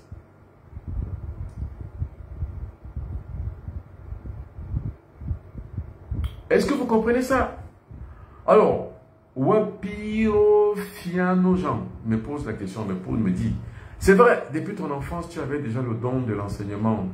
Tes amis et frères d'enfance. Ah, ça doit être mes camarades d'enfance, un de mes camarades d'enfance qui m'écrit. Comment avoir ces produits, maître? Écrivez-moi ici. Regardez ici. Moi, je n'ai pas honte de vous dire que je vous présente ces produits pour que vous les ayez. Et pour les avoir, il y a un prix à ça. Je n'ai pas honte de le dire. Parce qu'en fait, je sais que ce qu'on appelle le recevoir, on va dire le recevoir obéit à une loi, à une règle de la nature. Donner pour recevoir. C'est ça qui fait la beauté de ce qu'on reçoit. Donc, pour avoir ces produits, écrivez-moi ici. Parce qu'en fait, il faut les recevoir, mais il faut les recevoir de la manière mystique et spirituelle qu'il faut. Alors, c'est donc comme ça qu'on utilise le Phobos, jeune homme. Monsieur Martin, dédié de Nouvelle. Comment on utilise le Phobos? C'est une initiation. Donc, quand vous avez le Phobos, c'est là où vous savez déjà, vous avez 3 phases initiatiques. La première phase initiatique, c'est d'abord la préparation. Vous devez vous préparer. Rien ne sert de l'avoir si vous n'êtes pas préparé. La préparation. Donc, dans le kit d'utilisation, il y a la préparation. Ensuite, il y a ce qu'on appelle la purification. Il faut vous purifier. Parce que ce sont des objets sacrés. Et en 3, il faut donc maintenant avoir ce qu'on appelle l'initiation proprement dite. En toute chose, c'est ça. C'est la base, c'est le triangle de la connaissance. D'abord, la préparation. Préparez-vous. Le triangle est la vie. Chaque individu passe par le triangle. Moi, au départ, qu'est-ce que j'ai fait? Je me suis préparé intellectuellement, mystiquement, spirituellement. Je suis allé le plus long possible dans mes études académiques. Je suis allé le plus long possible dans ma formation personnelle, sur le plan spirituel, sur le plan mystique, sur le plan académique. Donc, c'était la préparation. Maintenant, l'application, je me suis appliqué. J'ai appliqué tout ce que j'ai appris, tout ce que j'ai su. J'ai appliqué par les traitements, par la transmission mystique, par la transmission spirituelle. Et aujourd'hui, je suis à la 3e phase, c'est la transmission. Je suis en mode transmission. Je n'ai plus ni à apprendre, ni à expérimenter, parce que j'ai appris, j'ai expérimenté. Maintenant, qu'est-ce que j'ai à faire? C'est la transmission. Parce que j'ai atteint par les 2 phases la verticalité du pouvoir idéologique, c'est-à-dire que la connaissance. Et puis maintenant, je suis en phase horizontale, c'est-à-dire que la phase de la transmission. C'est pour ça que je dis, pour avoir ces produits, écrivez-moi ici, pour la transmission. Donc, pour l'utiliser en même temps, dans la couronne magique, le HP10, pour la projection, c'est-à-dire comment, par exemple, vivre les choses ailleurs qu'ici, dans ce monde. Comment accéder, par exemple, aux puissances spirituelles. C'est le HP10. C'est des plantes tropicales de ma tradition. C'est ça. C'est-à-dire comment nos ancêtres partaient, par exemple, dans le monde astral. Comment ils partaient? C'est avec ça. Le HP10, c'est une composition de 10 plantes que mon père m'a enseigné. Parce que mon père le faisait. Et maintenant, comment donc renvoyer le mal qui vous a été envoyé? Comment donc renvoyer le blocage qui vous a été fait? C'est ça. La querelle. Et enfin, la poudre magique, c'est-à-dire la poudre d'Onis, elle permet quoi? Elle permet le succès dans ce que nous méritons avoir. C'est pour ça que je décide, je mérite d'avoir une chose. Moi, le bon piton, je l'ai. Si je mérite d'avoir une chose, je l'ai. Quel est donc le secret? Eh bien, c'est ce que je vous dis. Ça peut m'aider pour prendre la route. On ne pose pas la question de cette manière-là. C'est une question, on va dire une question, disons une question incestueuse. C'est pas comme ça que ça se passe. C'est une question très intellectualisée. Je peux prendre la route. Alors, est-ce que ça peut m'aider à prendre la route? Est-ce que tu le mérites? J'ai bien dit les préalables. Est-ce que c'est bon pour toi? Vous savez, il y a des gens qui prennent la route, qui meurent dans le désert. Parce qu'ils n'étaient pas prédestinés à partir. S'ils avaient eu justement l'assentiment de voir dans le Phobos, ils ne seraient pas allés. Moi, si je veux faire une chose et que je n'ai pas une bonne réponse, je ne fais pas. Chaque fois que je vous dis je voyage, je vais à Paris, je vais à Londres, je vais aux États-Unis, je vais au Canada. Chaque fois, et quand je veux le faire, je vous le dis. Et chaque fois que je veux le faire, je m'interroge et j'interroge. J'interroge le cosmos. Est-ce qu'il faut que je parte? S'il ne faut pas que je parte, je ne partirai pas. J'ai déjà annulé plein de voyages. Je dois aller au Canada. Je me rappelle, il y a 3 ans, je devais aller au Canada en 2021. Je ne suis plus allé parce qu'en fait, je n'ai pas eu une bonne réponse. Donc, je ne peux pas vous dire que votre question incestueuse, Monsieur Prince de Kribi, oui, ça peut vous aider à prendre la route. Je ne vous dirai pas ça. Parce qu'en fait, qui vous a dit que c'est déjà bon pour vous de prendre la route? Peut-être qu'il y aura un malheur en chemin. C'est ce qu'il faut d'abord savoir. Est-ce qu'on voyage comme ça? On ne voyage pas comme ça, monsieur. On ne voyage pas comme ça. Les gens voyagent en Afrique et ils se laissent guider par le hasard. C'est-à-dire que je réussis, je meurs, je meurs. Il ne faut pas réfléchir comme ça. Les Occidentaux que je connais ne réfléchissent pas comme ça. Et on ne perd rien à imiter ce que les autres font de bien. Si les Occidentaux ne pensent pas comme ça, que c'est bon comme ça, on peut les imiter. Les Asiatiques ne pensent pas pareil. Il n'y a qu'en Afrique où on pense comme ça.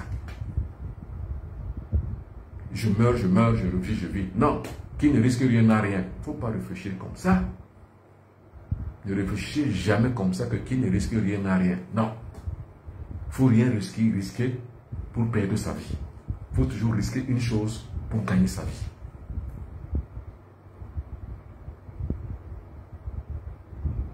Alors, donc je dis, je ne peux pas vous dire que ça peut vous aider. Donc, quand vous faites une chose, vous devez déjà avoir l'assurance qu'elle vaut la peine d'être faite. Sinon, ne le faites pas. Alors, vous comprenez, je crois. Alors, j'ai fait un rêve où on m'a remis argent en billets. Attention, les rêves où on vous remet l'argent, c'est souvent très dangereux. Bon, quand moi, dans ma tradition, le Bassa du Cameroun, quand je soigne un malade qui me dit que j'ai rêvé aujourd'hui, on m'a donné de l'argent, je sais que je vais le perdre. Je sais que c'est la mort. Je sais qu'il va mourir. Le billet, l'argent, c'est souvent le ticket d'un voyage. Mais je ne dis pas que c'est votre cas, hein, que quand vous rêvez, quand on vous donne de l'argent, vous allez mourir, ce n'est pas ce que je dis. Mais je dis, l'argent qu'on reçoit dans les rêves n'est pas bon. Par contre, la mort que vous avez dans le rêve est bon. Vous rêvez que vous mourrez, c'est bon. Vous rêvez que votre père est mort, votre soeur est mort, votre frère est mort, c'est bon. C'est un changement dans sa vie ou bien dans votre vie. Attention. Donc, quand vous rêvez, quand vous avez mis de l'argent, regardez bien autour de vous, qu'est-ce qui va vous arriver. Regardez très bien le matin, à midi, le soir, restez chez vous. Et observez la nature, observez votre environnement, votre entourage, votre vie, votre existence. Pendant au moins 3 jours, vous comprendrez pourquoi. Donnez aussi les prix. Non. Je vous dis, Prince de Kribi, écrivez-moi sur mes... Alors, quand quelqu'un vient voler chez vous et n'arrive pas à voler, s'enfuir et oublie son téléphone, qu'est-ce qu'il faut faire? Non. Quand quelqu'un vient voler chez vous, qu'il oublie quelque chose, moi, personnellement, j'ai atteint ce qu'on appelle le pardon, personnellement. Moi, quand quelqu'un me fait quelque chose, je ne rends pas. Parce que je ne rends pas souvent, la plupart du temps, tout ce qu'on me fait. Parce que j'ai atteint le pardon. Par contre, pour des raisons de répression, parce que la répression est souvent importante, je dis la plupart du temps, parfois le mal, rendre le mal par le mal est bon. C'est pour montrer que le mal est mal. Vous voyez, donc pour moi, quand quelqu'un oublie son téléphone, il va s'enfuir, vous restez trompé. Si vous le connaissez, redonnez-lui son téléphone. Vous avez acquis ce qu'on appelle la conscience supérieure parce que vous êtes grand dans votre tête. C'est ce que je fais. Moi, quand je rêve qu'on m'a remis de l'argent, quelques jours après, je reçois de l'argent. Ah oui, là, ça veut dire que c'est un rêve prémonitoire. Ça, c'est bien ça, Rosette. c'est rêve prémonitoire. C'est-à-dire que c'est votre intuition qui vous a poussé à voir ça dans le rêve. Parce que le rêve a quelque chose de particulier. Il y a un miroir qu'on appelle l'écran mental. D'un côté de ce miroir, vous avez ce qu'on appelle le plan onirique, c'est-à-dire que le plan des rêves. Et ce plan-là est un exutoire de toutes les mauvaises pensées que vous avez eues dans la journée. Ça fait sortir. L'autre côté, c'est une prescription. On appelle ça prescription en mysticisme. Donc, par exemple, dans l'efficience psychique, on appelle ça prescription. C'est une prescription. Vous avez vu parce que c'est arrivé, par exemple, le serpent qui vous mord, ça veut dire qu'on vous a attrapé. On vous a attaqué et on vous a eu dans l'attaque mystique. Par exemple, comme la jeune Rosette qui rêve qu'on lui donne de l'argent et reçoit, c'est de l'autre côté, c'est la prescription. C'est ça qu'on appelle ça la prescription. C'est de ce côté qu'on parle des rêves prémonitoires. Parce que c'est une prescription qui est visible à l'œil nu dans le rêve et qui est vécue expérimentalement dans la réalité.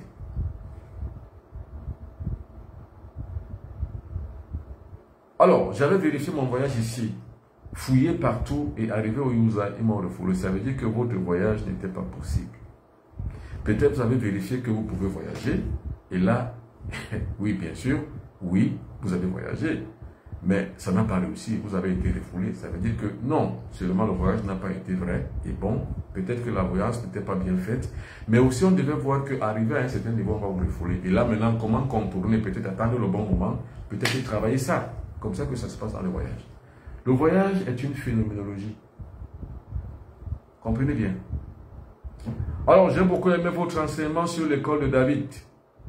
Alors, peut-être l'école de dimanche, je crois, parce que je n'ai pas fait un enseignement sur l'école de David.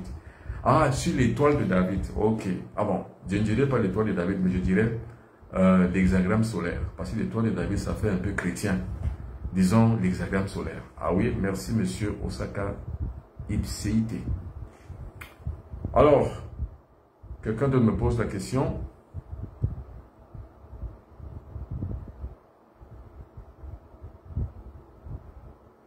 Alors, Karl Ibrahim Chéri me dit bonsoir depuis Haïti. Alors, bonsoir à toi là-bas à Haïti. Alors, très vrai, me dit mon camarade d'enfance, tu ne ramènes jamais le mal par le mal, je confie. Merci, c'est mon camarade d'enfance. Il faudra m'écrire après sur mon WhatsApp pour que nous puissions échanger, chers camarades d'enfance. Alors, quelqu'un me dit encore, nous vivons à l'étranger, comment retourner très fort après nos vacances au pays? Ouais, c'est-à-dire, il faut voir. En général, c'est bon.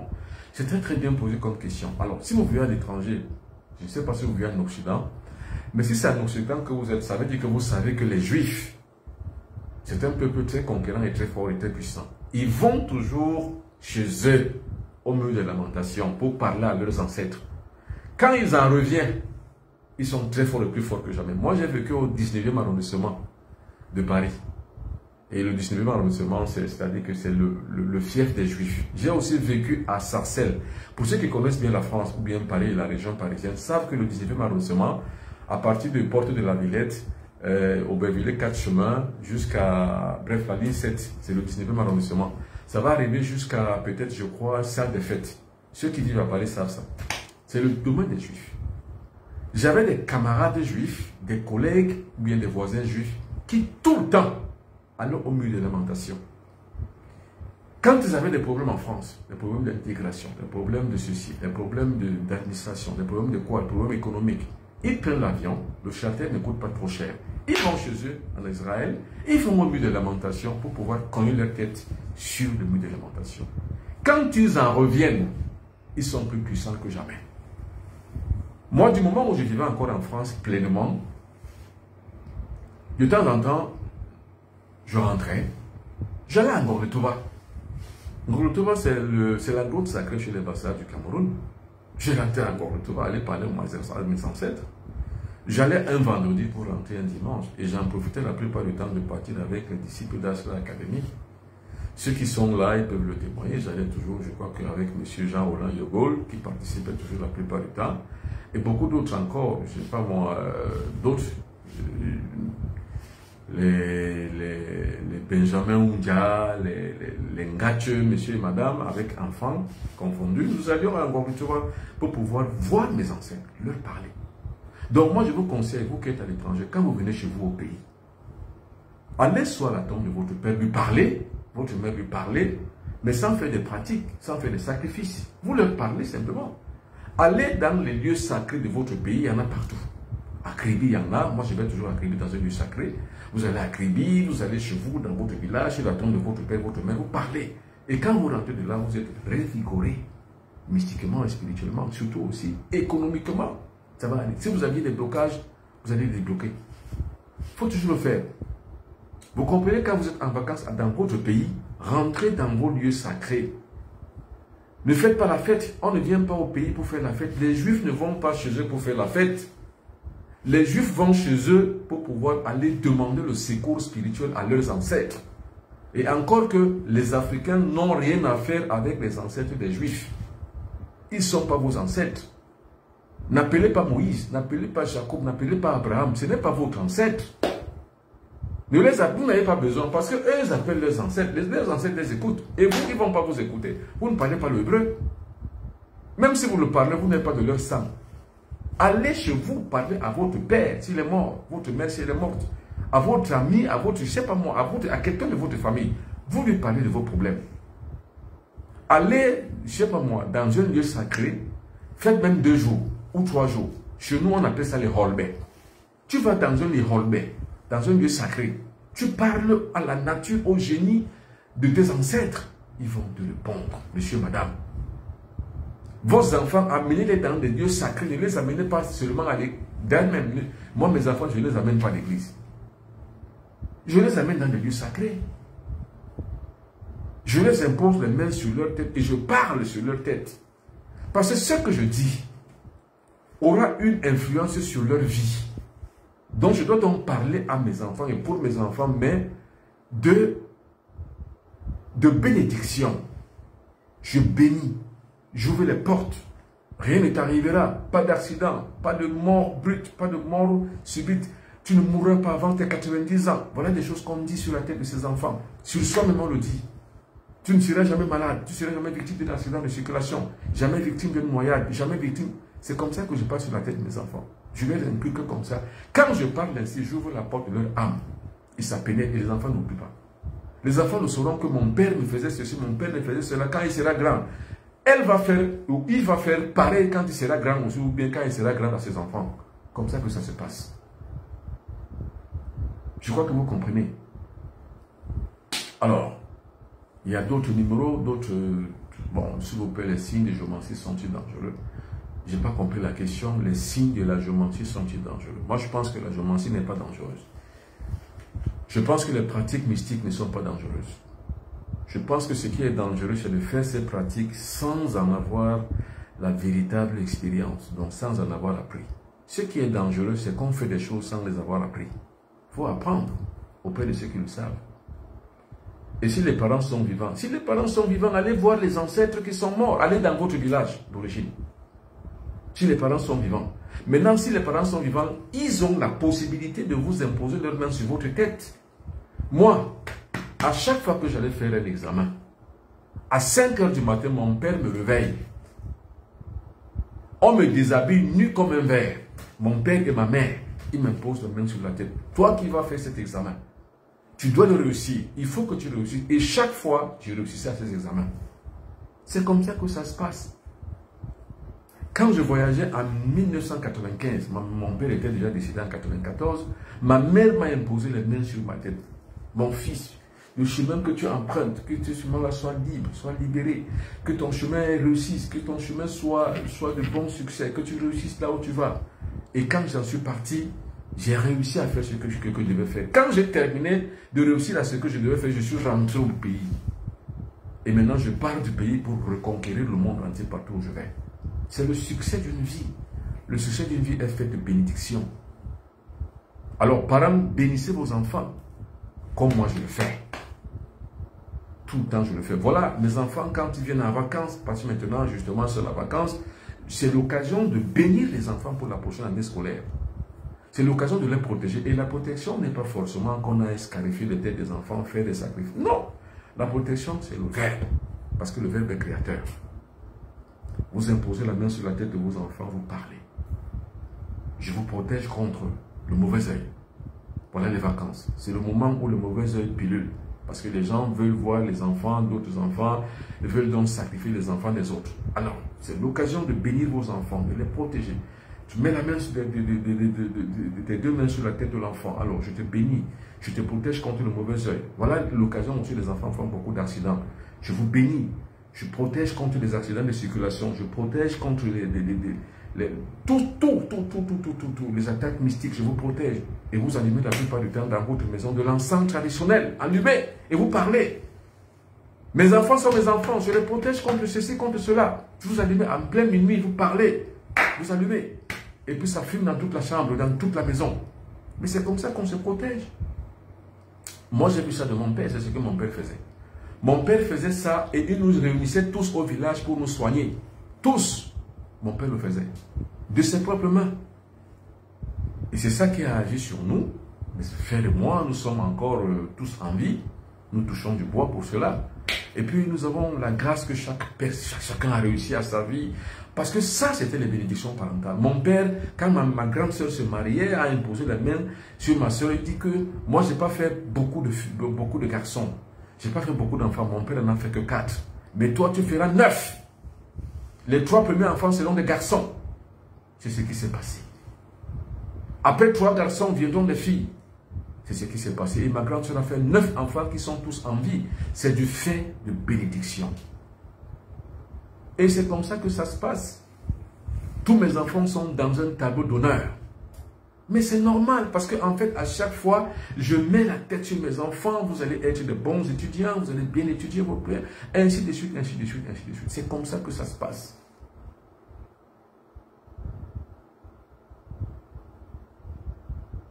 Alors, mesdames et messieurs, merci beaucoup d'avoir été là. Nous avons fait plus d'1 heure. Nous avons fait, je crois, 1h30. Alors, je rappelle, ça c'est la couronne magique. Les 3 produits de succès. Couronne magique. Et moi, je ne parle pas d'un succès volé. On ne vole pas le succès. Je parle d'un succès mérité, mais d'un appui mystique. Parce que le succès que vous avez est un appui mystique. Alors, c'est l'appui mystique de ce que vous devez réussir à faire dans votre vie. La couronne magique. C'est pour ça que je parle de couronne magique. Dans le travail que vous avez fait, dans les recherches que vous avez fait, vous devez avoir une couronne sur votre tête. Donc réussir. Il n'est pas bon que quelqu'un qui a étudié toute l'année arrive à l'examen et échoue. Non. Il n'est pas bon que quelqu'un qui a étudié, qui a des bons diplômes, mais n'arrive pas à trouver du travail. Ce n'est pas bon. Il faut donc un appui comme celui-ci. S'il a été bloqué, celui-ci va l'aider. Pour pouvoir avoir la bonne grâce, le 5e règne de la nature, le règne des génies, ça va l'aider. Ou alors la force des 4 éléments de la nature, des 5 éléments de la nature vont l'aider. C'est ça. Parce qu'il a la performance. Et comme je l'ai dit, toute demande doit être précédée par la performance. Le succès dépend de la performance qu'on a développée. Et la demande doit toujours être en adéquation avec la performance. Vous demandez ce que vous méritez. Et vous l'avez. Il n'y a pas de chèque magique. Il n'y a pas de porte-monnaie magique. Ça n'existe pas. Qu'on ne vous trompe pas. Il n'y a que le travail qui compte. Alors, il y a le livre que j'ai commis. Le voici. Le monde noir. Le voici. Le monde noir. Pour le code 375. Je vais le commenter un peu. Le monde noir, le code 375, c'est de pouvoir avoir les écueils du monde noir. La stratégie de l'obsolescence noire. Comment donc on a perverti le cerveau du noir. Les fiches multiples du monde noir. C'est-à-dire que quelles sont les fiches qui leur retrouvent dans le monde noir. Quelles sont les pratiques du monde noir. Le code 375, c'est le code 6. Le 6, c'est le chiffre de la bête. Il y a 5 caractéristiques des sectes sataniques. Quelles sont-elles? Ces caractéristiques des sectes sataniques. Sectes religieuses, sectes philosophiques, sectes sataniques, sectes traditionnelles, ainsi de suite. La métamorphose astrale. Un enfant qui a 5 ans ici, dans l'autre monde, il a 15 ans, ou 20 ans, ou 30 ans, ou 70 ans, il fait des enfants ailleurs. Alors, le sacrifice, il ne faut jamais sacrifier. Qu'est-ce que le sacrifice? Sème comme trouble, comme désordre dans votre corps. La nécromancie, la pratique avec les usages sorcières des éléments du mort. Par exemple, je parle là, par exemple, des crânes. Moi, je dis la culture des crânes, je ne suis pas contre, je suis contre rien. Je donne simplement les écueils que cela produit dans votre vie et dans votre existence. Attention. Je parle des invocations aux esprits. Comment invoquer les esprits? Alors, il faut savoir comment fonctionne le monde noir pour pouvoir s'en défaire, pour pouvoir en être hors de portée d'atteinte. Si vous ne savez pas comment le monde noir fonctionne, vous ne pouvez pas. Alors, les pratiques de la magie noire. C'est très important ce livre. Comment on pratique la magie noire? Vous devez le savoir, parce que si vous savez comment on pratique la magie noire, vous pouvez vous en défaire. Alors attention, là vous ne pouvez pas mieux lire parce que vous faites la lecture en miroir.